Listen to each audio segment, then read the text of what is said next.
Makonetie ukui maloli manene ni masio kidhalelo ni munene wa kuma ilovi kuthi Mombasa umundi itina wa mukoma wa matatu kuthela nola withitwe wa kanoli kile kwa muthenya wa keli umundi ni woka tauvucho munene kwimana makuwa na alame kwa mite lelo nusu kamemeka Mutongo TV ni kavikie lelo nusu na kuonania amana mama televa maisio kidhalelo ni ute nondo meungamitie ngali sio ute wanduka na kuwa kulisa ngalini na kuambia ndambuka sio tateni mulei mulinge na mauvo.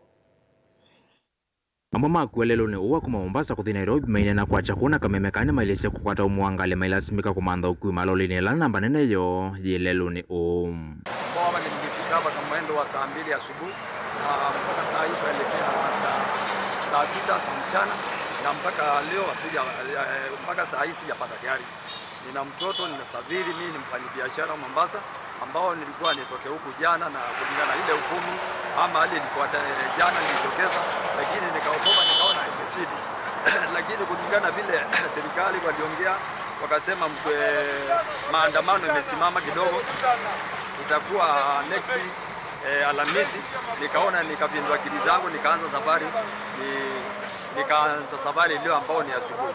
Sasa mpaka saa hii hatujapata gari. Kukoneka kwa sekta hii kuna sekta ingita ila bodaboda na ndwala matesa isa mosia reja mbewa mukomo kutangaso kuthela.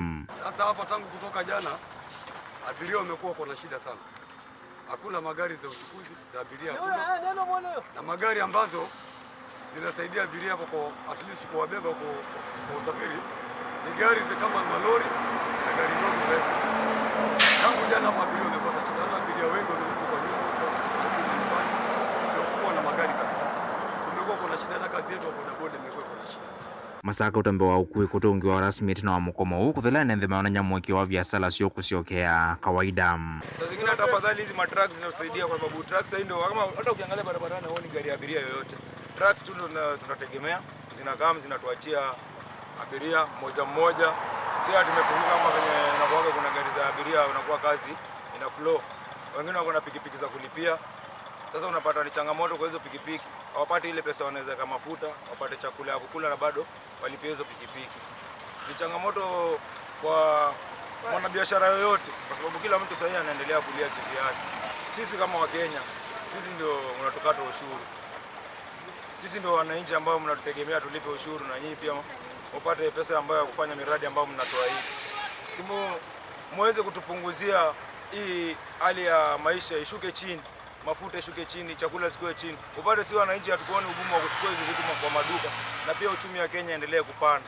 Mutongo TV, nyenetoa mulei Molinga.